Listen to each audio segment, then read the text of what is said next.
Bayangkan seorang milioner kaya raya tiba-tiba terdiam ketika mendengar seorang gadis OB sederhana berbicara lancar dalam bahasa Jerman. Semua orang di kantor mewah itu syok.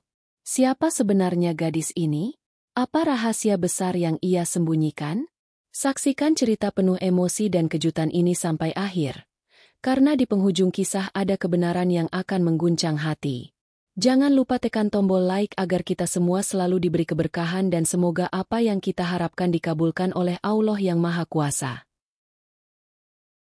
Setiap pagi, langkah kaki Rani selalu terdengar paling awal di koridor lantai dasar gedung perkantoran megah itu. Sepatu bututnya berdecit pelan, menyapu lantai marmer yang dingin dengan sapu bergagang kayu yang mulai aus di ujungnya.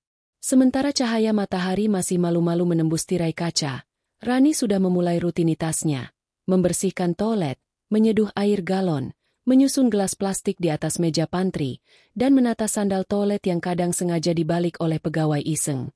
Pagi itu, seperti biasa, Rani mengenakan seragam biru kusam yang ukurannya kebesaran, dengan lencana OB outsourcing yang sudah sedikit luntur. Rambutnya dikuncir sederhana, dan wajahnya yang ayu nyaris tak terlihat karena tertutup masker. Namun, sorot matanya jernih, penuh kelelahan sekaligus ketegaran yang jarang dimiliki anak muda seusianya. Di usianya yang baru 21 tahun, Rani harus menelan kenyataan hidup yang tidak semua orang kuat menjalaninya. Setiap kali pegawai-pegawai berdasi melintasi lorong, suara gelak tawa menggema, membentuk dinding tak kasat mata yang seolah memisahkan Rani dari dunia mereka. Si OB ini telat senyumnya? Muka serem banget. Celetuk salah satu pegawai marketing sambil tertawa. Jangan-jangan kalau kita ngeludah, dia yang bersihin pakai tangan. Sahut lainnya sambil menyenggol Rani tanpa permisi. Rani tak menjawab. Hatinya nyeri, tapi wajahnya tetap menunduk. Ia tahu, jika ia menanggapi, maka akan lebih banyak cemooh yang datang. Ia hanya menarik napas pelan, lalu mengatur langkahnya menuju lantai 2 untuk membersihkan ruang rapat. Namun tak semua bentuk hinaan datang dengan kata-kata. Ada pula yang hanya berupa pandangan, tatapan jijik saat ia masuk lift, atau ekspresi enggan saat ia menawarkan air galon baru ke pantry. Ia tahu dirinya hanya tenaga luar. Ia tahu, di mata mereka, ia tak lebih dari pengganggu estetika ruangan. Padahal jika ia berhenti bekerja sehari saja, kantor itu akan berantakan. Tapi siapa yang peduli? Di sela-sela pekerjaannya, Rani kadang berdiri sejenak menatap papan pengumuman yang penuh dengan pengumuman pelatihan, seminar, bahkan beasiswa untuk karyawan tetap. Ia membaca satu persatu, menghafalkan tanggal dan syaratnya. Walau ia tahu, ia takkan pernah bisa mendaftar. Bukan karena tak mampu, tapi karena tak dianggap bagian dari mereka. Siang harinya, saat semua karyawan makan siang di kantin dengan seragam rapih dan tawa yang lantang, Rani menyendiri di tangga darurat lantai 4. Ia membuka bekal sederhana, nasi putih dingin dan tempe goreng tipis yang digoreng pagi tadi. Tapi bukan makanannya yang membuatnya terlihat sendu. Di pangkuannya terbuka sebuah buku lusuh, berjudul Die Verwandlung, Metamorfosis karya Franz Kafka. Buku itu dalam bahasa Jerman. Dan Rani membacanya lancar, paham setiap kalimat. Kadang ia menyalin kutipan yang menyentuh hatinya ke dalam buku catatan kecil, menandai halaman yang membuatnya berpikir tentang hidupnya sendiri. Tak ada yang tahu bahwa saat malam tiba, Rani bukan hanya seorang OB. Ia bekerja lagi sebagai guru les privat daring untuk anak-anak SMA, mengajar bahasa Jerman. Tapi semua itu disembunyikan rapat-rapat. Ia tak ingin ada yang tahu. Ia sudah lelah dinilai hanya dari seragam birunya. Pernah satu kali, seorang staf HRD yang baru datang dan belum mengenalnya menyapa ramah dan bertanya, "Mbak kerja di divisi mana ya?" Rani tersenyum kecil dan menjawab, "Saya di bagian kebersihan, Bu." Sejak itu, sapaan hangat itu lenyap. Bahkan, tak ada lagi ucapan selamat pagi. Sore itu, ketika ia sedang mengepel lantai ruang tunggu, ia mendengar seseorang tertawa keras sambil berkata, "Hidup itu pilihan. Kalau jadi OB ya jangan banyak gaya." Kalimat itu menghantam dadanya seperti pukulan. Ingin rasanya membalas. Ingin rasanya meneriakkan siapa dirinya sebenarnya. Tapi ia menahan. Ia hanya berbisik dalam hati, "Aku bukan siapa-siapamu, tapi aku tahu aku siapa di mata Allah." Saat hari hampir gelap, dan ia menyelesaikan tugas terakhirnya, Rani duduk sebentar di bangku taman belakang gedung. Ia menengadah ke langit, menatap langit senja yang mulai menggelap, dan berdoa dalam hati. "Ya Allah, beri aku kekuatan. Aku percaya, semua ini bukan tanpa alasan. Jika kau berkenan, tunjukkan jalanku, meski aku harus melewati semua ini dengan air mata." Di saat itulah, sebuah momen tak terduga mulai mendekat. Langkah-langkah penting akan segera mengguncang dunia kecil Rani. Langkah yang akan membawa masa lalunya kembali muncul ke permukaan. Tapi untuk saat ini, Rani masih menjadi gadis OB yang diremehkan. Seorang gadis dengan dunia rahasia yang belum siap ia buka, sampai waktunya tiba. Hari itu, udara pagi terasa berbeda. Angin sejuk menembus celah-celah gedung tinggi tempat Rani bekerja. Sinar matahari memantul di kaca-kaca besar, menyilaukan mata siapapun yang berdiri terlalu lama di luar. Tapi tak ada yang memperhatikan keindahan pagi itu. Semua sibuk, semua panik. Karyawan lalu lalang seperti semut yang tak tahu arah, berlarian memegang map, menyiapkan kopi, membersihkan ruang rapat, mengecek ulang proyektor, menata bunga segar, bahkan mengganti gorden hanya karena warnanya dianggap terlalu mencolok. Rani hanya berdiri di sudut pantry, memegang teko air panas dengan tangan yang mulai memerah karena uapnya. Ia tak diberi briefing tentang kedatangan siapa, hanya diperintahkan untuk memastikan semua gelas dan air mineral tersedia di ruang pertemuan eksekutif lantai 8. "Rani, jangan bengong. Cek lagi kursi-kursi di ruangan tamu VIP. Jangan sampai ada debu," bentak supervisor kebersihan, Bu Ina, tanpa menatap wajahnya. "Iya, Bu," jawab Rani pelan. Ia segera bergegas ke lantai 8, meski tubuhnya masih letih dari lembur malam sebelumnya. Di lorong menuju ruang rapat VIP, suasana begitu mencekam.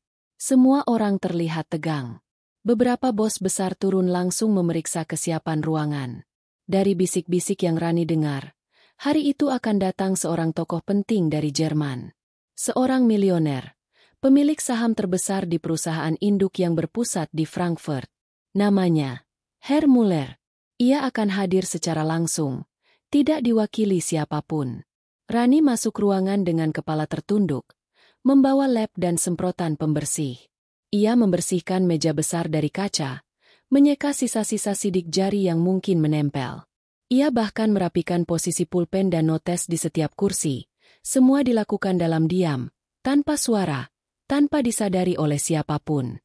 Namun, ketika ia sedang jongkok menyeka bagian bawah meja, pintu ruangan tiba-tiba terbuka perlahan. Hening sejenak. Lalu terdengar suara sepatu kulit melangkah tenang. Tak seperti yang lain, langkah ini tidak tergesa-gesa. Mantap, tegas. Rani mendongak sedikit dan melihat sesosok pria tinggi, berpakaian jas abu gelap, rambut perak disisir rapi, dan mata birunya tajam menelusuri ruangan. Itu dia, Herr Muller. Para staf berdiri, membungkuk sopan, sebagian bahkan tampak gemetar. Beberapa manajer mencoba mengajak bicara dengan bahasa Inggris terbata-bata. Tapi Muller hanya mengangguk pelan. Matanya melirik sekeliling, menilai. Ada aura wibawa dalam diamnya. Rani segera menyudahi pekerjaannya dan bergegas keluar. Namun saat ia berjalan sambil membawa lap basah dan botol semprot, tanpa sengaja kakinya menyenggol sudut meja. Sebuah gelas kaca terjatuh. Praak! Suara pecahannya menggema di ruangan mewah itu. Seluruh ruangan terdiam. Semua kepala menoleh, termasuk Herr Muller. Jantung Rani nyaris berhenti berdetak. Ia segera berjongkok, memungut pecahan kaca dengan tangan kosong. Tak ada kata-kata yang keluar dari mulutnya. Tapi kemudian terdengar seseorang berbicara cepat dalam bahasa Jerman. "Langsam, Fraulein, Sie konnten sich verletzen." Pelan-pelan, "Nona, kamu bisa melukai dirimu." Refleks, Rani menjawab. "Es ist in Ordnung, Herr. Ich bin vorsichtig." "Tidak apa-apa, Tuan. Saya hati-hati." Seketika waktu berhenti. Semua orang membeku. Beberapa mulut menganga tak percaya. Mata Muller membelalak, menatap gadis di hadapannya dengan ekspresi yang sulit dijelaskan. Kepala HR yang berdiri paling dekat pun melongo, menoleh ke Rani dan bertanya dengan suara pelan. "Kamu bisa bahasa Jerman?" Rani menatap ke arah Muller, lalu menunduk. Tangannya yang memegang pecahan kaca sedikit bergetar. "Sedikit," jawabnya pelan. Tapi dari cara ia mengucapkan kata-kata tadi, semua tahu itu bukan sedikit. Itu lancar. Itu alami. Itu seperti seorang yang pernah hidup lama dalam bahasa itu. Herr Muller mendekat. Dengan suara rendah dan lembut, ia bertanya, "Wie heißt du, kind?" "Siapa namamu, nak?" Rani menjawab tanpa ragu. "Ich heiße Rani, Herr." "Nama saya Rani, Tuan." Hening kembali mengisi ruangan. Tak ada yang tahu harus bereaksi bagaimana. Seorang OB miskin, gadis yang biasa membersihkan toilet dan ruang meeting, ternyata mampu berdialog langsung dengan seorang milioner Jerman dalam bahasa aslinya. Tanpa aksen, tanpa keraguan. "Unfassbar," gumam Herr Muller, setengah berbisik. Supervisor kebersihan datang menghampiri dengan wajah merah padam. "Maafkan, Tuan. Ini hanya petugas kebersihan. Nanti saya suruh dia keluar," katanya sambil menarik lengan Rani. Namun Muller segera mengangkat tangannya, menahan gerakan itu. "Lasi," katanya tegas. "Biarkan dia." Rani berdiri perlahan, menunduk dalam-dalam. Matanya berkaca-kaca, bukan karena takut, tapi karena ia merasa hatinya seperti ditelanjangi.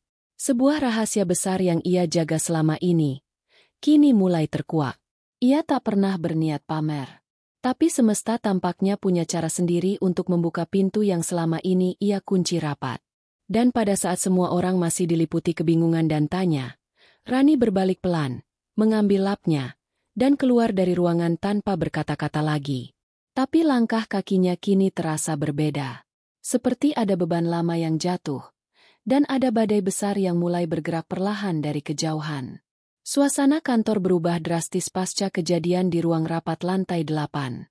Bisik-bisik mulai merayap di antara lorong dan ruang pantry. Beberapa karyawan yang awalnya sibuk menyusun laporan atau mengetik proposal kini lebih tertarik membicarakan insiden yang mereka saksikan sendiri. Seorang gadis OB, yang selama ini hanya dianggap sebagai bayangan tak penting di antara para eksekutif, ternyata mampu berbicara bahasa Jerman dengan lancar, bahkan berdialog langsung dengan sang milioner. "Lu denger sendiri gak tadi dia ngomong?" bisik salah satu staf IT sambil menyesap kopinya. "Gila sih, fasih banget. Gue kira dia anak dosen UI atau apalah," timpal staf lainnya. "Tapi kenapa jadi OB, ya?" Suara itu lirih, tapi penuh kecurigaan. Di balik pintu toilet wanita, Rani berdiri diam, memegangi baskom kecil berisi sabun cair yang baru ia isi ulang. Ia tak bicara sepatah kata pun, hanya menunduk menatap bayangannya di genangan air di lantai. Wajahnya pucat, bukan karena takut, tapi karena hatinya sedang gemetar. Ia merasa seperti seseorang yang pakaian dalamnya tiba-tiba terbuka di tengah keramaian. Rahasia yang ia simpan rapat, identitasnya, masa lalunya, kemampuan yang selama ini ia sembunyikan, akhirnya bocor. Bukan karena ia menginginkannya, tapi karena takdir menyeretnya keluar tanpa permisi. Tangannya bergetar saat menuang sabun ke dispenser. Air mata nyaris tumpah, tapi ia tahan. Ia tahu, jika ia menangis sekarang, akan semakin banyak yang memperhatikannya.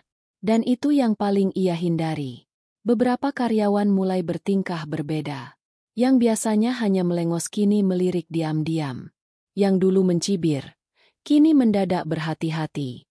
Namun ada juga yang justru semakin sinis. Jangan-jangan pura-pura miskin nih. Anak pejabat kali. Numpang kerja buat konten sosial. Celetuk staf HR dengan suara cukup keras agar Rani mendengarnya. Rani pura-pura tidak dengar.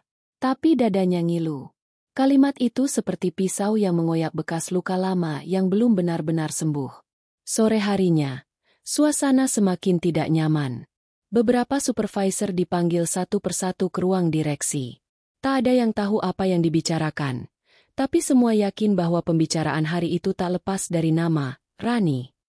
Bahkan nama itu kini menjadi bahan gosip di grup WhatsApp kantor. Di ruangan pantry, Rani sendirian. Ia duduk di bangku kecil, memegang botol air minum yang setengah kosong. Pikirannya melayang jauh ke masa lalu. Ke hari-hari di mana ia berdiri di antara bangku kuliah di Berlin, mengenakan jas lab putih, mendengarkan dosen menjelaskan tentang linguistik antar bahasa. Ia dulu adalah mahasiswa penuh harapan. Tapi kini, hanya OB yang dianggap mengganggu pemandangan. Tiba-tiba, pintu pantry terbuka. Seorang wanita berpenampilan rapi masuk, Buina, sang supervisor kebersihan. Rani, panggilnya singkat. Rani berdiri tegak. Iya, Bu. Ada yang mau bicara sama kamu. Ayo ikut saya. Degup jantung Rani langsung melonjak. Kakinya terasa dingin. Ia tak tahu siapa yang menunggu. Tapi firasatnya tidak enak. Mereka berjalan menyusuri lorong panjang, melewati ruangan yang lampunya sudah mulai diredupkan. Di balik kaca-kaca besar, cahaya senja mulai merayap masuk. Warna oranye keemasan membias di dinding, menciptakan bayangan panjang dari tubuh-tubuh yang bergerak. Sampai akhirnya mereka tiba di sebuah ruangan kecil, ruang tamu eksekutif yang jarang digunakan. Di sana, berdiri seorang pria berkemeja putih, dengan jas digantung di punggung kursi. Rambutnya perak, sorot matanya dalam. Herr Muller. Buina pamit dan menutup pintu. Hening. Rani berdiri kaku di depan pria asing itu. Ia tak tahu harus memulai dari mana. Tapi sebelum ia sempat bicara, Muller tersenyum dan berkata dengan pelan dalam bahasa Jerman. Kamu membuat semua orang di sini terdiam hari ini, Rani. Suara itu lembut, tidak menghakimi. Justru seperti suara seseorang yang menemukan sesuatu yang hilang. Rani menelan ludah. Saya minta maaf, Tuan. Saya tidak bermaksud. Tidak perlu minta maaf, potong Muller. Justru aku berterima kasih. Jarang aku melihat seseorang yang bisa menyembunyikan potensi sebesar ini dengan begitu rendah hati. Rani menunduk. Saya hanya tidak ingin dilihat berbeda. Di tempat ini, menjadi pintar kadang justru jadi bahan hinaan. Muller menatapnya lama. Kau pernah tinggal di Jerman? Rani mengangguk pelan. 3 tahun, Tuan. Dulu saya mahasiswa beasiswa di Berlin. Tapi saya harus pulang. Ia tak menjelaskan lebih jauh. Luka itu masih terlalu dalam untuk dibuka. Muller mengangguk perlahan. Ia tampak memahami sesuatu. Lalu berkata, apapun alasanmu, aku menghormatinya. Dan aku ingin bicara lebih banyak. Tapi bukan di sini. Hari ini, cukup aku tahu satu hal. Kau bukan sekadar OB. Kau adalah sesuatu yang jauh lebih berharga. Kata-kata itu membuat air mata Rani akhirnya jatuh. Ia cepat-cepat menyeka pipinya, tapi tak bisa menyembunyikan gejolak di dadanya. Setelah pertemuan itu, Rani kembali ke ruang cleaning service dengan langkah pelan. Hari sudah malam. Lampu-lampu kantor mulai dimatikan satu persatu. Di lorong kosong, Rani berdiri lama, menatap cermin kecil di dekat pintu keluar. Wajahnya lelah, matanya sembab. Tapi ada sesuatu yang berbeda. Sebuah cahaya kecil mulai menyala di balik tatapannya.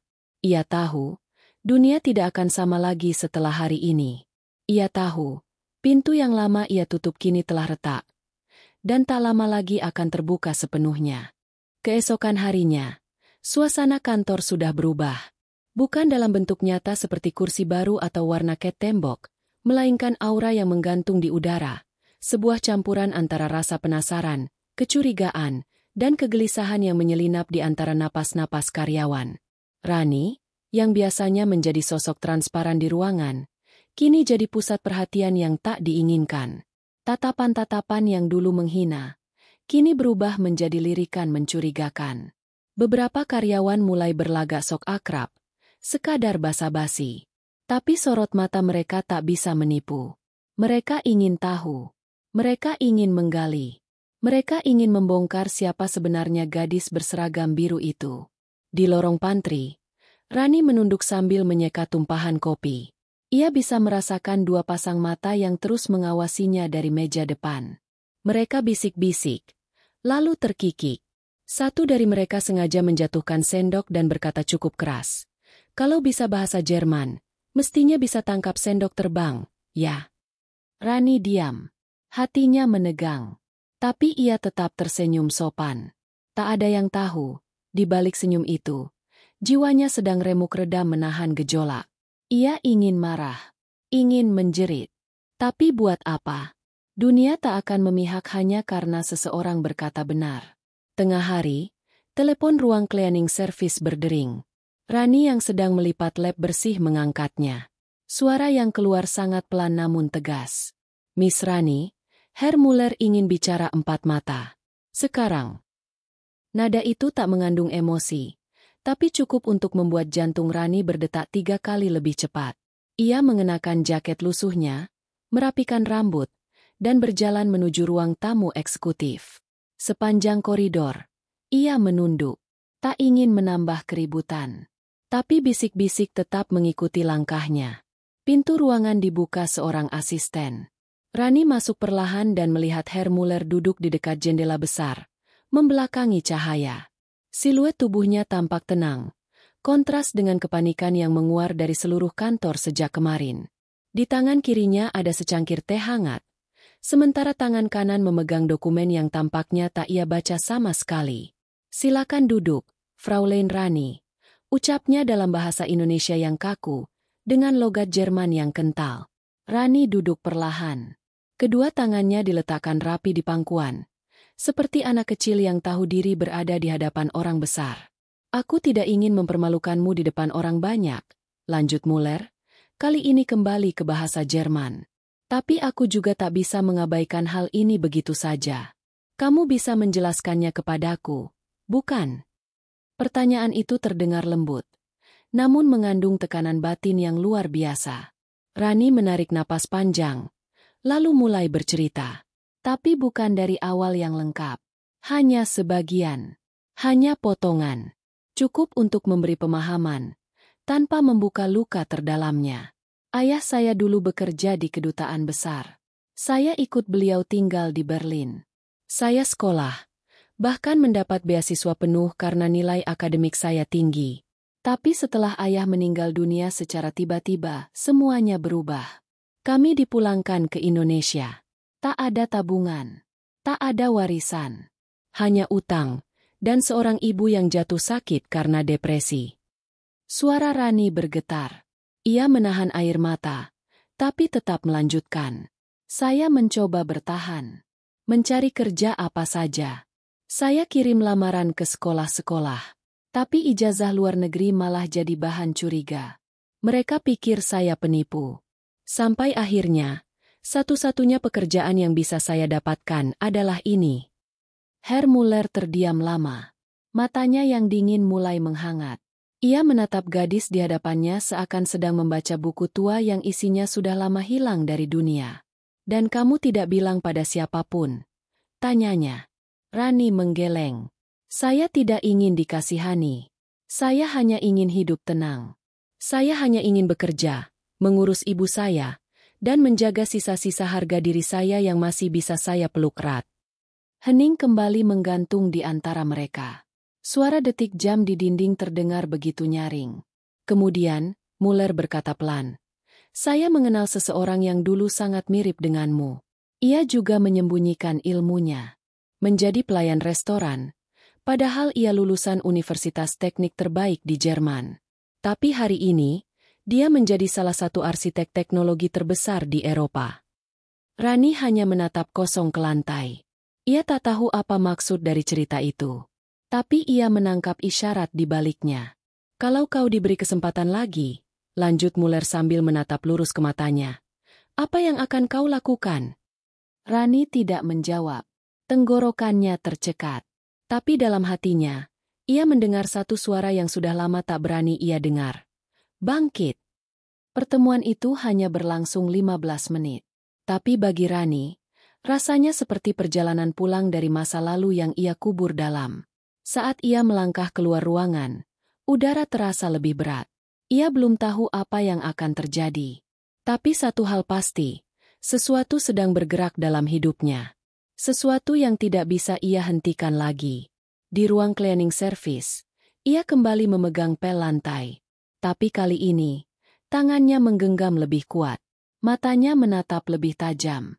Bukan karena ingin melawan siapapun, tapi karena ia tahu, waktunya menyembunyikan siapa dirinya hampir habis. Sejak pertemuannya dengan Herr Muller, langkah Rani menjadi lebih tenang.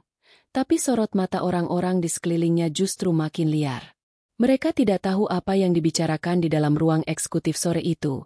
Tapi mereka yakin, sesuatu sedang terjadi. Sesuatu yang tidak biasa. Dan bagi sebagian orang di kantor itu, ketidakbiasaan adalah ancaman. Rani kini menjadi sasaran utama gosip. Tiap kali ia melewati ruang pantry, suasana mendadak sunyi sejenak, lalu kembali ramai dengan bisik-bisik. Setiap kali ia masuk lift, tatapan mencurigai mengiringinya. Bahkan beberapa staf mulai mengintai gerak-geriknya, mencatat jam masuk dan keluar, seolah mencari celah untuk menjatuhkannya. Mbak Obe itu gak mungkin biasa-biasa aja. Kemarin aku lihat dia duduk di taman belakang. Bacanya buku tebal, bahasa asing pula. Pamer kalia, pura-pura sederhana. Kayaknya dia deketin Pak Muller deh. Ada apa tuh Obe bisa ngobrol empat mata sama pemilik saham? Fitnah mulai tumbuh seperti racun yang merambat diam-diam. Bahkan supervisornya sendiri, Bu Ina, mulai bersikap dingin. Yang dulunya memberi instruksi dengan nada netral, kini jadi sering menyindir. Hebat ya sekarang. Obe bisa ngobrol sama milioner. Jangan lupa pel dulu sebelum pindah ke jajaran direksi. Ya. Ucapnya sinis di depan karyawan lain. Rani hanya diam. Ditatap pun tidak. Disindir pun ia menunduk. Tapi jauh di dalam dadanya, ada luka yang menganga. Ia bukan takut. Ia bukan marah. Ia hanya bingung. Mengapa kejujuran dan kemampuan bisa jadi bahan kebencian? Puncaknya terjadi saat jam makan siang.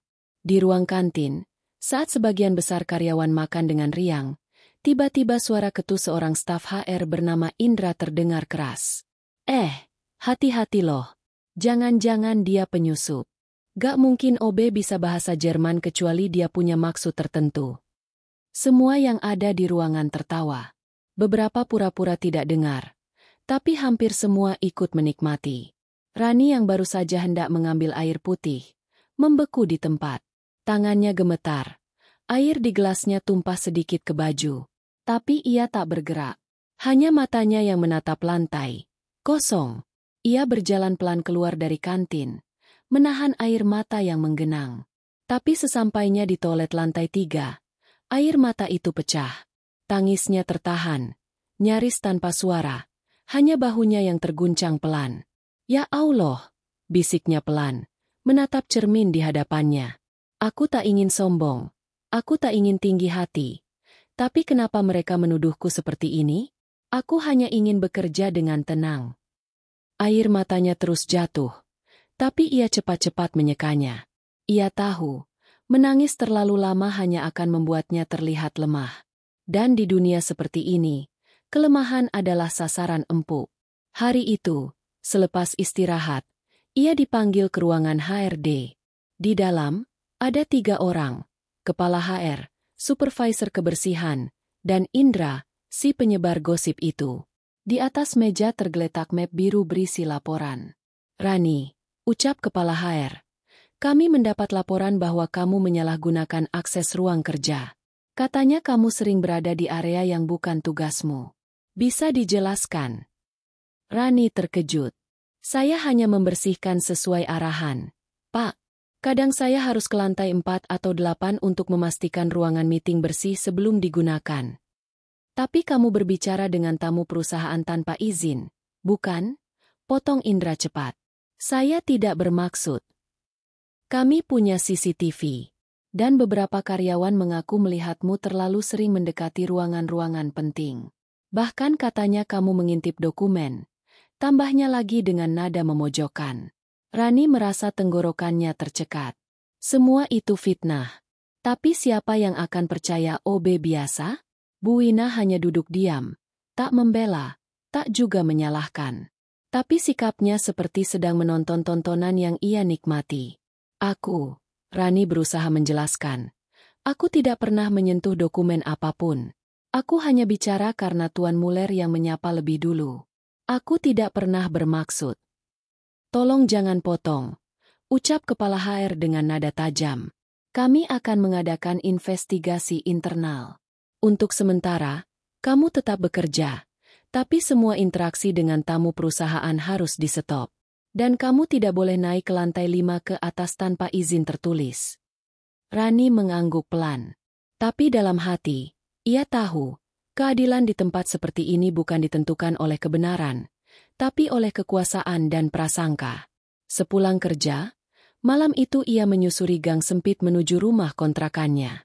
Lampu-lampu jalan berkedip-kedip lemah, dan suara motor tua meraung dari kejauhan. Setibanya di rumah, ia melihat ibunya tertidur di atas tikar dengan botol minyak kayu putih di sampingnya. Nafas sang ibu berat. Batuknya semakin sering. Rani duduk di sampingnya, menyelimuti tubuh renta itu, lalu menatap langit-langit rumah yang bocor. Ia memejamkan mata dan berdoa dalam diam. Ya Allah, aku sudah cukup diam. Tapi jika ini ujian MU, kuatkan aku. Jangan biarkan aku jatuh sebelum waktunya. Jangan biarkan fitnah menggantikan kebenaran. Dalam gelap malam, hanya suara tangis tertahan yang terdengar pelan. Tapi dalam tangis itu, tumbuh sesuatu yang tak terlihat. Sebuah niat, sebuah tekad, bahwa meski dihina, difitnah, dan dijatuhkan, ia tidak akan menyerah. Pagi itu, sinar matahari belum sepenuhnya menyentuh ubin kantor ketika Rani kembali berdiri di depan lift lantai dasar. Seragam birunya masih sama, lusuh, longgar, dengan jahitan di bagian lengan yang mulai lepas. Tapi wajahnya kini lebih kaku, seperti topeng yang memaksakan senyum agar luka di dalamnya tidak bocor keluar. Setiap langkah Rani terasa berat. Bukan karena tubuhnya lelah, tapi karena beban batin yang menggelayut seperti batu di dada. Perintah dari HRD untuk membatasi geraknya telah menyebar seperti api di ladang ilalang. Orang-orang melihatnya bukan lagi sebagai petugas kebersihan biasa, tapi sebagai ancaman yang harus dipantau. Beberapa bahkan memotretnya diam-diam, menyebar fotonya di grup internal dengan caption sinis. Agen rahasia OB siap menyusup ke ruang direksi. Jangan-jangan anak intelijen Jerman. Rani pura-pura tidak tahu. Ia membersihkan meja dengan gerakan lambat dan terukur, memeriksa galon air dengan wajah tertunduk. Tapi sesekali, tubuhnya gemetar sendiri. Suasana kantor sudah berubah jadi ladang ranjau. Salah langkah sedikit, ia bisa benar-benar dipecat. Di ruang cleaning service, ia tak lagi disapa rekan-rekan kerja. Bahkan Bu Nani, OB tua yang biasa meminjamkan bekal jika Rani lupa makan, kini memilih diam. Ketika Rani menyapa dengan senyum, wanita itu hanya mengangguk tanpa suara. Rani tahu, orang-orang takut ikut terbakar fitnah yang sedang dilemparkan padanya. Sementara itu, Bu Ina justru semakin menekan. Ia memeriksa hasil kerja Rani dengan detail yang tak masuk akal. Sampai sekarang saya belum lihat kamu ngepel bagian pojok rak dispenser. Lantai masih lengket. Kamu sengaja atau sudah tidak fokus kerja karena merasa lebih pintar dari kami? Suara itu menusuk. Tapi Rani hanya menjawab lirih. Maaf, Bu. Akan saya bersihkan ulang. Ketika siang menjelang, sebuah pesan masuk ke ponselnya dari nomor tidak dikenal. Isinya singkat. Temui saya di taman belakang pukul 3. Rani tahu. Itu dari Herr Muller. Jantungnya langsung berdegup lebih kencang. Tapi kali ini ia lebih waspada. Ia tahu, setiap gerak-geriknya sedang diawasi. Bertemu dengan orang yang justru menjadi sumber segala kecemburuan bisa menjadi bumerang. Tapi nalurinya berkata, ia harus datang. Pukul 3 sore, dengan langkah hati-hati, Rani berjalan menuju taman belakang gedung. Di sana, di bawah pohon beringin tua, duduklah Herr Muller mengenakan jas abu dan kacamata hitam. Ia tampak santai, namun sorot matanya tajam mengamati sekitar. Begitu melihat Rani mendekat, ia mengangguk dan mempersilakan duduk. Rani, ucapnya perlahan. Apa kamu baik-baik saja? Rani menunduk. Sejujurnya tidak, Tuan. Tapi saya mencoba bertahan. Muller menghela napas. Saya tahu. Aku mendengar gosip yang beredar. Ada yang bahkan mencoba memfitnahmu sebagai penyusup. Ini bukan hal sepele. Aku bisa saja turun tangan sekarang juga. Tapi aku ingin tahu lebih dulu. Apa kamu siap menghadapi konsekuensi jika kebenaran tentangmu terungkap? Pertanyaan itu menggantung seperti awan mendung. Rani menggenggam kedua tangannya erat. Ia ingin menjawab iya.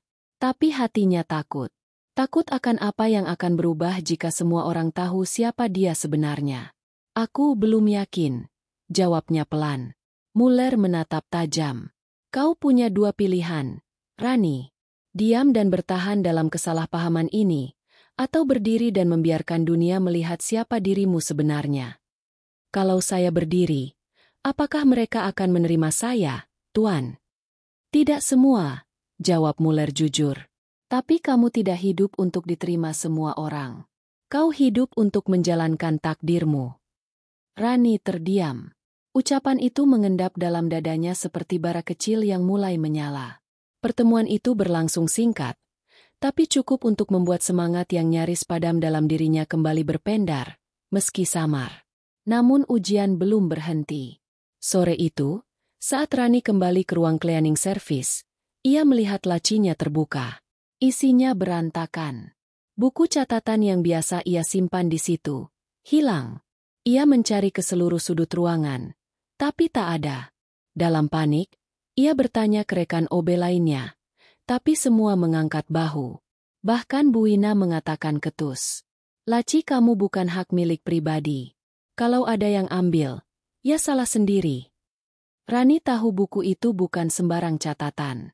Di dalamnya ada tulisan tangan berbahasa Jerman, kutipan, jurnal, dan sekelumit masa lalunya, termasuk foto kecil saat ia menerima beasiswa di Berlin.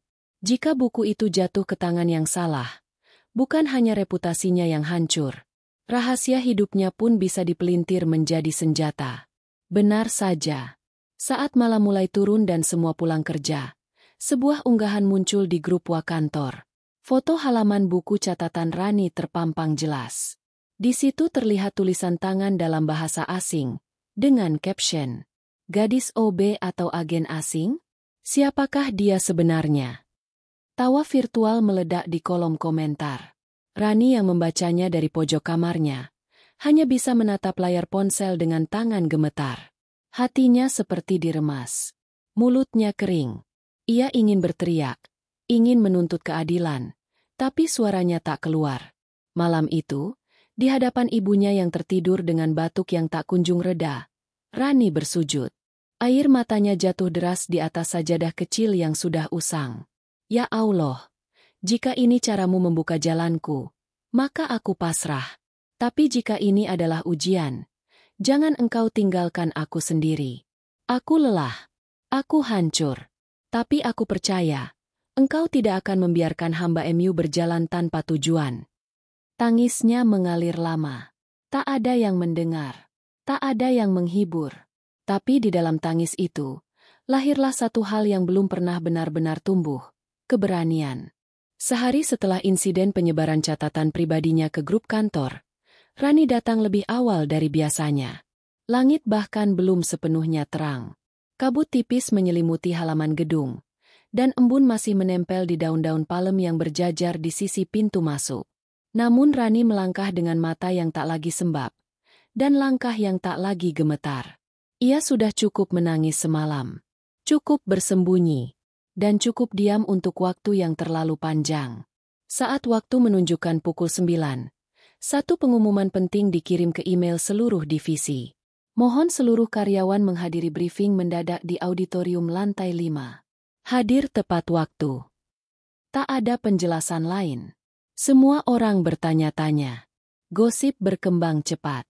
Jangan-jangan tentang si OB itu. Wah, bakal dipecat kayaknya. Pasti Herr Muller yang minta. Mungkin dia marah OB itu sok dekat. Satu persatu kursi auditorium terisi. Pegawai dari berbagai divisi duduk dengan rasa penasaran, beberapa memasang wajah sinis, dan lainnya menyiapkan kamera ponsel diam-diam. Di barisan depan, Herr Muller sudah duduk tenang. Di sampingnya, berdiri manajer HRD dan Bu Ina. Tapi yang paling mencuri perhatian adalah kehadiran Rani, berdiri di sisi panggung, tanpa seragam OB-nya. Ia mengenakan blus putih sederhana dan celana kain hitam. Rambutnya dikunci rapi. Wajahnya bersih tanpa polesan. Tapi ada cahaya aneh yang keluar dari dirinya. Cahaya dari luka yang mulai berubah menjadi keberanian. Suara mikrofon menyala. Kepala HRD berdiri dan membuka pertemuan. Kita semua tahu, beberapa hari terakhir ada kegaduhan di kantor kita. Ada gosip, tudingan, bahkan penyebaran informasi pribadi yang melanggar etika. Hari ini, kita beri kesempatan kepada pihak yang selama ini jadi sasaran pembicaraan untuk bicara. Rani, silakan. Beberapa orang tertawa kecil, meremehkan. Tapi Rani tak gentar. Ia melangkah ke tengah panggung, berdiri di depan ratusan pasang mata yang selama ini menatapnya rendah. Tangannya sedikit gemetar, tapi ia genggam erat mikrofon dan mulai berbicara. Nama saya Rani Puspita. Mungkin sebagian besar dari kalian mengenal saya sebagai OB, petugas kebersihan yang kalian anggap tidak penting. Mungkin sebagian lagi melihat saya sebagai gadis misterius yang mendadak bisa bahasa asing. Dan beberapa bahkan menyebarkan buku catatan pribadi saya, mencemooh tulisan saya, menganggap saya penyusup. Ruangan hening.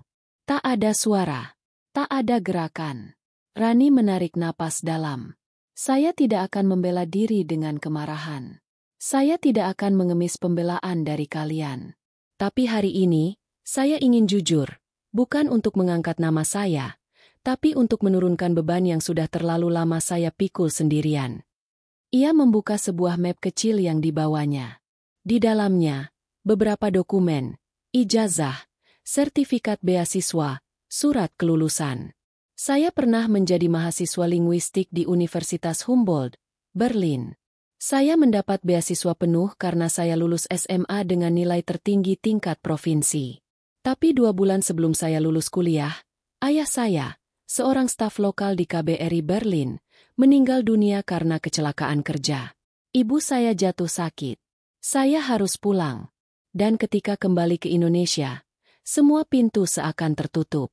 Saya tidak punya koneksi, tidak punya kekuatan. Hanya ijazah luar negeri yang dianggap mencurigakan. Saya melamar ke sekolah, ke kantor, ke perusahaan. Tapi semua menolak. Rani memejamkan mata sejenak, menahan gejolak di dadanya. Dan pada akhirnya, saya memilih menjadi OB. Bukan karena saya tak punya harga diri, tapi karena saya tidak ingin menyerah. Karena saya harus mengobati ibu saya. Karena saya masih percaya bahwa kerja keras, meski tak terlihat, akan sampai juga pada waktunya. Beberapa orang mulai tertunduk. Ada yang menahan napas. Ada pula yang diam-diam menghapus air mata. Saya tidak bangga dengan apa yang saya sembunyikan. Tapi saya takut jika saya jujur. Saya akan diusir sebelum sempat bekerja. Dan nyatanya, saya tidak salah. Karena bahkan tanpa saya bicara pun, fitnah datang lebih dulu. Ia menoleh ke arah kursi staf HRD dan menatap Indra, yang kini menunduk dalam. Tapi hari ini, saya tidak bicara untuk membalas. Saya bicara karena saya ingin menyudahi semua kebohongan, semua tatapan curiga, semua sindiran yang diam-diam membunuh jiwa saya. Suara Rani mulai bergetar, tapi ia tetap berdiri tegak. Jika hari ini saya harus diberhentikan karena dianggap tidak jujur sejak awal, saya terima. Tapi jika hari ini kalian masih punya hati nurani, maka lihatlah saya bukan dari seragam yang saya pakai, tapi dari perjuangan yang saya jalani. Sejenak, sunyi total. Lalu terdengar suara tepuk tangan. 1, 2, lalu puluhan. Herr Muller berdiri, diikuti sebagian besar ruangan. Wajahnya tegas tapi hangat. Ia menatap semua karyawan dan berkata, "Ini bukan hanya tentang Rani. Ini tentang bagaimana kita memperlakukan sesama manusia. Jika orang sepertinya masih harus membuktikan dirinya agar dianggap layak, maka mungkin yang perlu kita evaluasi bukan dirinya, tapi hati kita." Tepuk tangan bergemuruh. Beberapa orang yang dulu tertawa kini menunduk malu. Ada rasa sesak di dada mereka, campuran dari rasa bersalah dan kagum. Dan Rani hanya menatap lurus ke depan. Matanya basah. Tapi kali ini bukan karena sakit, melainkan karena ia akhirnya bisa bernapas tanpa beban. Di tengah sorotan lampu auditorium, seorang gadis yang dulu dianggap tak berarti, kini berdiri sebagai simbol perlawanan paling tenang, kejujuran, ketegaran, dan harga diri. Malam setelah kejadian di auditorium itu, Rani duduk sendiri di teras rumah kontrakannya. Langit masih mendung, udara terasa dingin menusuk, dan suara jangkrik bersahut-sahutan di balik semak. Di dalam rumah, ibunya sudah terlelap usai minum obat. Tapi Rani belum bisa memejamkan mata. Perasaannya campur aduk, lega, takut, dan hampa. Ia sudah bicara jujur di depan semua orang. Ia sudah membuka luka yang selama ini ia kubur. Tapi menguliti luka masa lalu bukan berarti rasa sakitnya ikut sembuh. Justru kini, bayangan tentang ayahnya, masa kecilnya, dan kehancuran keluarganya kembali mengambang di benaknya, seolah menuntut untuk dilihat ulang, dengan lebih utuh. Rani mengenggam foto kecil di tangannya. Foto lusuh yang sudutnya sudah robek, memperlihatkan ia kecil berdiri di antara dua orang. Ayahnya, berdasi dengan senyum bangga, dan ibunya, berkerudung dengan tatapan lembut. Di belakang mereka, terpampang gedung besar bertuliskan Botschaft der Republik Indonesien, Berlin. Dulu, kehidupan keluarga Rani memang tidak mewah, tapi bahagia. Ayahnya bekerja sebagai staf lokal KBRI, dan mereka tinggal di apartemen kecil di Kreuzberg. Setiap pagi, ayahnya mengantar Rani sekolah sambil mengucapkan kalimat yang selalu ia ingat sampai sekarang. Rani harus jadi cahaya. Nak, jangan cuma pintar, tapi harus bermanfaat. Kalimat itu menempel dalam dirinya seperti mantra. Ia belajar keras, berusaha sekuat tenaga menjadi anak yang membanggakan. Ia ikut lomba debat bahasa Jerman, aktif menulis opini di Buletin Pelajar Indonesia di Eropa, bahkan sempat diundang sebagai pembicara muda untuk acara kebudayaan antar bangsa. Tapi semua berubah di tahun ketiga kuliah. Sebuah telepon masuk dari rekan ayahnya. Suara di seberang sana gemetar, penuh kalimat tak utuh. Ayahnya, yang sedang dalam perjalanan mengantar dokumen diplomatik ke stasiun, tertabrak mobil dalam kecelakaan lalu lintas. Ia sempat dibawa ke rumah sakit, tapi tak tertolong. Rani sempat menolak percaya. Ia pergi ke rumah sakit dengan tubuh gemetar dan hati menolak kenyataan. Tapi ketika ia tiba di ruang jenazah, tubuh ayahnya sudah terbujur kaku di atas ranjang, berselimut kain putih. Di saat tubuhnya masih limbung, ia harus mendampingi ibunya pulang ke Indonesia. Tak ada upacara besar. Tak ada bantuan yang berarti. Gaji terakhir ayahnya bahkan tidak cair sepenuhnya karena prosedur yang rumit. Setibanya di Jakarta, mereka seperti orang asing di tanah sendiri. Apartemen kecil yang ditinggali ibunya di Bekasi pun disita karena tunggakan. Mereka pindah ke kontrakan petak. Sementara ibunya jatuh sakit, bukan hanya fisik, tapi juga mental. Sejak kehilangan suami, wanita itu menjadi sosok yang mudah menangis, sulit tidur, dan sering bicara sendiri tengah malam memanggil nama almarhum suaminya. Di tengah kepiluan itu, Rani mencoba tetap kuliah dengan sistem daring. Ia mengajukan permohonan agar bisa menyelesaikan semester akhir dari Indonesia. Tapi pihak universitas menolak. Beasiswa dicabut. Status akademiknya dibekukan. Semua impiannya ambruk dalam sekejap. Tak ingin menambah beban, ia memutuskan bekerja. Tapi mencari pekerjaan bukan perkara mudah.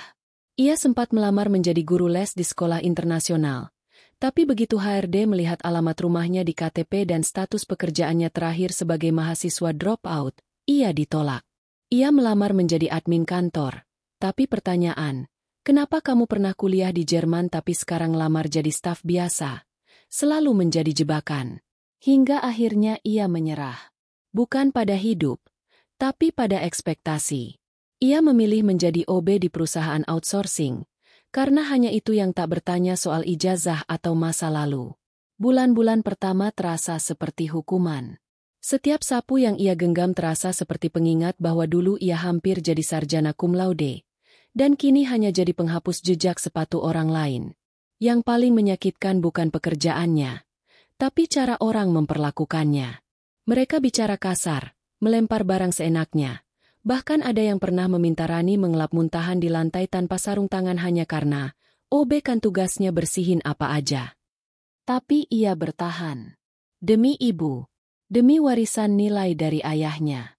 Dan kini, ketika semua mulai terbongkar, luka itu kembali terbuka. Tapi kali ini, ia tak ingin menangisi nasib.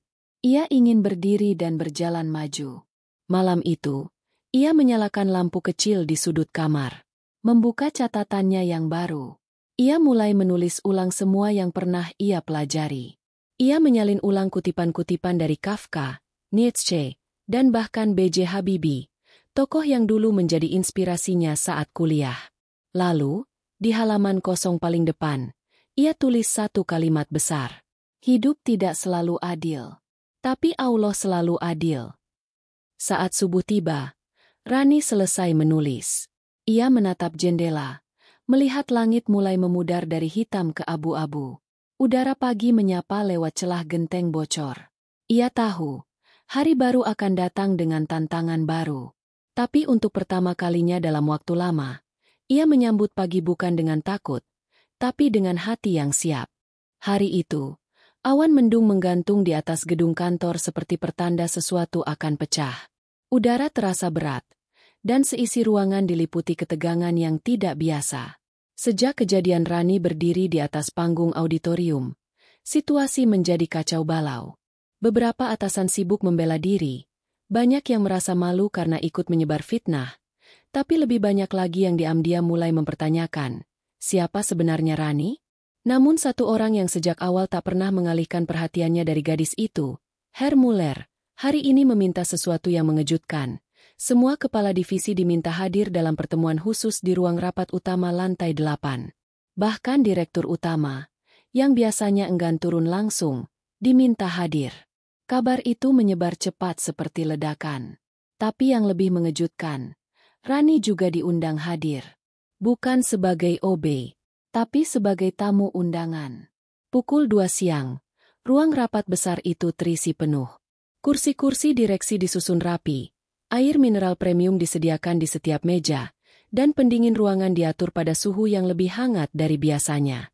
Semua orang tahu, ini bukan rapat biasa. Herr Muller masuk paling akhir. Wajahnya tegas. Tubuhnya tegap meski usianya tak lagi muda. Tapi ada ketenangan dalam langkahnya yang membuat siapapun terdiam saat ia masuk ruangan. Di sampingnya, Rani berjalan pelan. Ia mengenakan baju putih bersih, sederhana, dan celana panjang kain berwarna krem. Tidak mencolok, tapi wibawa dalam ketenangannya membuat semua mata mengikuti setiap langkahnya. Saat Herr Muller duduk di kursi utama, ia menatap semua yang hadir dan membuka pembicaraan dengan suara pelan tapi jelas. Saya sudah menyaksikan banyak hal selama hidup saya. Saya pernah melihat pejabat tinggi jatuh karena kesombongannya. Saya pernah melihat tukang bersih-bersih menjadi pemimpin perusahaan teknologi. Dan hari ini, saya menyaksikan kebodohan kolektif yang paling menyedihkan, ketika sebuah sistem menutup mata terhadap potensi, hanya karena ia datang dalam bentuk yang tidak kalian sukai. Ruangan sunyi. Tak ada satupun yang berani menyela. Muller mengangkat map coklat dari meja. Saya ingin kalian membaca ini. Ia menyerahkannya pada direktur, yang dengan tangan gemetar membuka dokumen itu. Di dalamnya, terlihat sejumlah berkas, ijazah, transkrip nilai, piagam penghargaan, dan dokumen beasiswa internasional. Nama di atasnya jelas tertulis, Rani Puspita. Muller melanjutkan. Beberapa tahun lalu, saya memiliki sahabat, seorang pegawai kedutaan Indonesia di Berlin. Kami bekerja sama dalam banyak kegiatan sosial. Orang yang rendah hati, penuh semangat, dan sangat mencintai keluarganya. Namanya Pak Agus, ayah dari gadis ini. Beberapa orang langsung saling melirik. Ada yang menunduk malu. Ketika beliau meninggal karena kecelakaan, saya sedang di luar negeri. Saya tidak tahu bahwa keluarganya jatuh ke dalam kesulitan. Sampai suatu hari, Saya mendengar dari kenalan lama bahwa Putri Pak Agus kembali ke Indonesia dan menghilang begitu saja dari dunia akademik. Muller menatap lurus ke arah HRD dan staf yang selama ini paling vokal dalam memojokkan Rani. Kalian tidak mencarinya. Tidak memberinya kesempatan.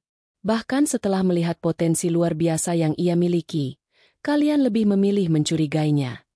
Kepala HRD berkeringat. Ia mencoba membuka mulut, tapi tak ada kata yang keluar. Saya menyaksikan dengan mata kepala saya sendiri bagaimana gadis ini tetap sopan, tetap bekerja keras, tetap bersih dari balas dendam, padahal kalian memperlakukan dia lebih buruk daripada pelaku kriminal. Kemudian, Muller menoleh ke arah Rani. Saya ingin kau yang lanjutkan. Rani berdiri. Suaranya tenang, tapi penuh beban emosi yang selama ini ia tahan. Saya tak pernah ingin kejadian ini terjadi. Saya hanya ingin bekerja, menyambung hidup, dan merawat ibu saya. Tapi ketika buku catatan pribadi saya dipermalukan, ketika identitas saya dipelintir, ketika saya dipanggil penyusup, saya tahu, diam bukan lagi pilihan. Ia memandang ke arah beberapa orang yang dulu merendahkannya. Tatapannya tajam, tapi tak mengandung dendam. Saya pernah berada di ruang yang sama dengan kalian, tapi tak pernah diberi kursi. Saya pernah menjawab panggilan kerja dengan penuh harap, tapi dijawab dengan cemoohan. Saya hidup dalam bayang-bayang stigma, hanya karena status pekerjaan saya. Lalu, dengan nada sedikit bergetar, Rani berkata, saya kehilangan ayah saya, bukan hanya secara fisik, tapi juga kehilangan semua jalan yang dulu ia bukakan untuk saya. Tapi hari ini saya berdiri di sini, bukan untuk menghidupkan kembali kejayaan masa lalu, melainkan untuk menunjukkan bahwa saya masih berdiri. Herr Muller kembali berbicara, kali ini dengan suara yang lebih pelan. Saya telah memutuskan, mulai hari ini, Rani tidak lagi berada di bawah kontrak outsourcing. Dia akan saya bawa langsung ke kantor pusat kami di Jerman, sebagai asisten linguistik dan komunikasi budaya. Posisi ini bukan belas kasihan, tapi haknya yang tertunda selama ini. Terdengar suara helaan napas panjang. Beberapa wajah pucat. Beberapa mata mulai berkaca-kaca. Saya juga akan mengaudit ulang prosedur perekrutan dan sistem evaluasi internal di cabang ini, lanjutnya. Karena kalau satu Rani saja bisa terlewatkan, saya tidak bisa bayangkan berapa banyak berlian yang kalian buang begitu saja karena mata kalian terlalu sibuk mencari label. Pertemuan itu ditutup tanpa tawa, tanpa tepuk tangan. Hanya diam. Diam yang menggema seperti tamparan. Saat semua orang bubar, Rani berjalan keluar dari ruangan dengan langkah pelan. Tapi kali ini, tak satu pun yang berani meremehkannya. Beberapa menunduk.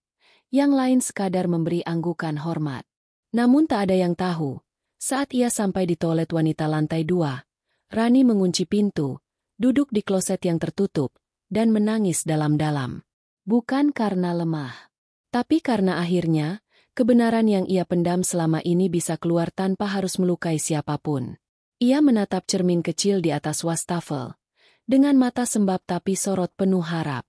Terima kasih, ya Allah, engkau tidak pernah tidur. Seminggu setelah pertemuan besar itu, kantor yang dulu terasa seperti medan tempur kini berubah menjadi tempat yang hening dan canggung. Orang-orang masih datang bekerja, masih mengenakan jas dan dasi, masih mengetik laporan, masih rapat di ruang kaca. Tapi ada yang hilang, kesombongan. Kehadiran Rani di tengah-tengah mereka tidak lagi dianggap sebagai noda. Justru, tiap langkahnya kini dipenuhi lirikan hormat, ucapan permintaan maaf, dan senyum yang canggung. Tapi Rani tak membalas semuanya dengan arogansi. Ia tetap bersikap seperti dulu, tenang, sederhana, dan tetap bekerja saat diperlukan. Ia belum langsung pindah ke Jerman. Herr Muller memintanya menyelesaikan 1 bulan terakhir di kantor cabang Indonesia, bukan sebagai OB, tapi sebagai pengamat internal dan konsultan komunikasi antar budaya, jabatan yang bahkan belum pernah ada sebelumnya. Selama waktu itu, Rani mengamati dan mencatat banyak hal. Ia berbicara dengan staf cleaning service, security, bahkan karyawan magang. Ia mendengar cerita-cerita kecil yang selama ini dikubur oleh sistem, tentang pelecehan verbal, intimidasi, dan ketidakadilan yang dianggap wajar. Ia tulis semuanya dalam laporan evaluasi setebal 20 halaman, yang kemudian dikirim langsung ke tangan Herr Muller. Namun, hari terakhirnya bekerja di kantor itu datang lebih cepat dari yang ia kira. Pagi itu, saat Rani tiba lebih awal seperti biasa, ia menemukan satu undangan kecil tergeletak di meja kerjanya. Bukan email, bukan pesan formal, melainkan tulisan tangan dengan huruf miring rapi. Isinya, Rani, harap datang ke ruang konferensi pukul 10 pagi. Ia sempat bertanya-tanya, tapi rasa penasaran membawanya ke sana. Saat ia membuka pintu, ruangan itu telah tertata seperti sebuah forum kehormatan. Di barisan depan duduk para petinggi perusahaan, termasuk direktur dan semua kepala divisi. Tapi ada satu wajah asing di antara mereka, seorang wanita parubaya, berhijab anggun, dengan sorot mata yang mirip sekali dengan ayahnya. Rani terdiam. Wajah itu terlalu familiar, tapi juga asing. Ia mencoba mencari ingatan, tapi semuanya berbaur. Lalu Herr Muller berdiri dan berkata dengan suara yang sangat lembut, "Rani, sebelum kamu pergi, ada satu kebenaran yang belum sempat kamu tahu. Sesuatu yang disembunyikan ayahmu karena alasan yang sangat pribadi." Rani menoleh, menahan napas. "Wanita ini," lanjutnya sambil menunjuk ke arah tamu misterius itu, "adalah saudara kandung ayahmu, tante kandungmu." Jantung Rani serasa berhenti berdetak. Matanya membelalak. Wanita itu berdiri, menatap Rani dengan mata berkaca-kaca. "Namaku Lestari. Aku adik dari almarhum ayahmu, Nak." "Kenapa? Aku tak pernah tahu." Suara Rani lirih, gemetar. Tante Lestari mendekat pelan, menggenggam tangan Rani. "Ayahmu dan aku sempat bertengkar bertahun-tahun karena perbedaan pilihan hidup. Saat dia pergi ke luar negeri, kami putus komunikasi. Tapi waktu mendengar dia wafat, aku berusaha mencari keberadaan kalian. Sampai aku tahu kamu jadi OB di perusahaan ini. Tapi aku tak tahu harus mulai dari mana." Air mata Rani jatuh begitu saja.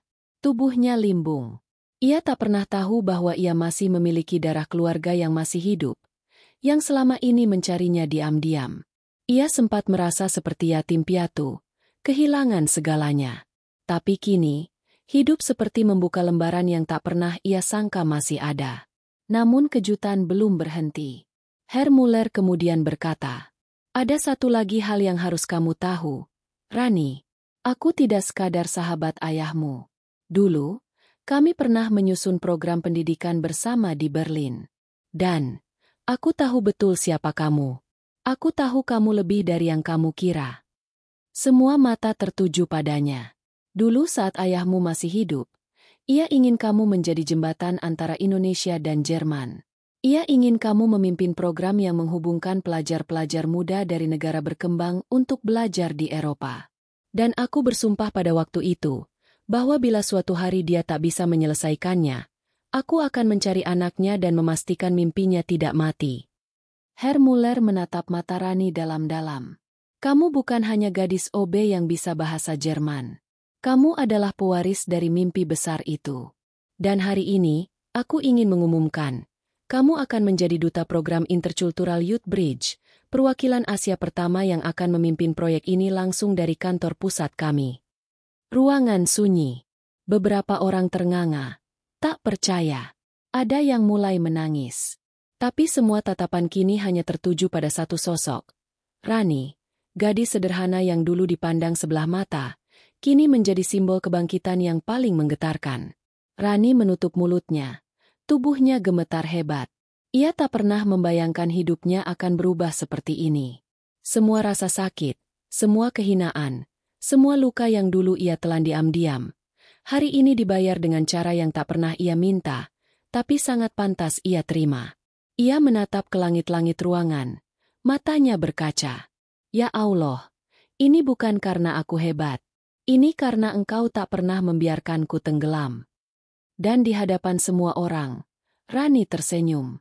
Tapi kali ini, senyumnya bukan lagi senyum yang menyembunyikan luka, melainkan senyum seorang pemenang, yang menang bukan karena menjatuhkan, tapi karena bertahan tanpa henti, hingga waktunya datang.